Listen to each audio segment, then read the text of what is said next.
Sira ulo. Dali na. Ayusin mo yung bibig mo. Oh no! Ayusin mo. Uso pa lang darating yun, hindi hinahanap. Bigyan kita ng chance na magtanong sa akin, hindi ka nagtanong ha. Ikaw. Pero huwag ka mag-ano na, hindi naman kita iiwan. Wow! Boy, mag-promise ka ulit, boy. Sabi mo yan, ha? Ilang promise yan, boy?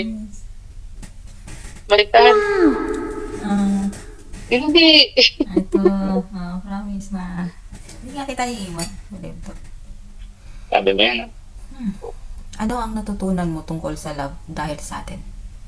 Na, totoo pala na pwedeng maging, parehas yung nararamdaman.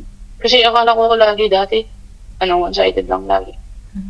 Hindi totoo na parehas, na parang parehas yung amount na sinasabi nila. Akala ko dati na mayroong mas nagmamahal. Ano yung tanong mo? Tama ba yung nasagot ko? Oh, tama. Ano ang pangarap mong gawin natin Ikaw. someday?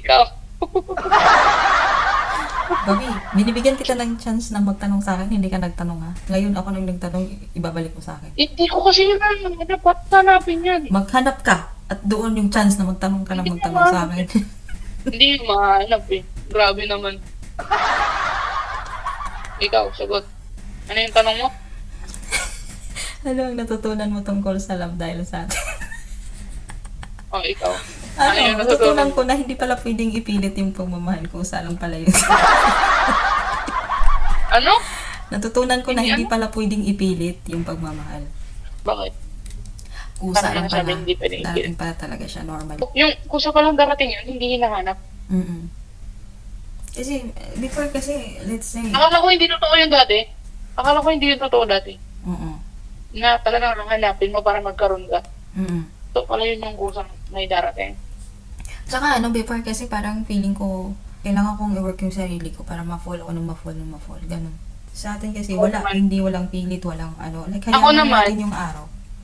Ako naman, habang napapanggap ako ng mas better, mas hindi ako iiwan. Gano'n naman dati.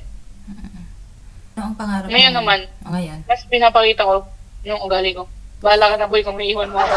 Ganun yun. Ganun lang yun. Talaga, Ito na ako. Pag talagang nagiging ka na, totoo yung pagmamahal mo at feel mo na gito, mapapakita mo talaga yung ikaw na ikaw talaga. Hindi ka natatakot na iwan kasi alam mo, mahal ka eh. Tanggap ka niya, ganun. Tsaka masasabi mo na pag galit ka, pag malungkot ka, pag ganito ka.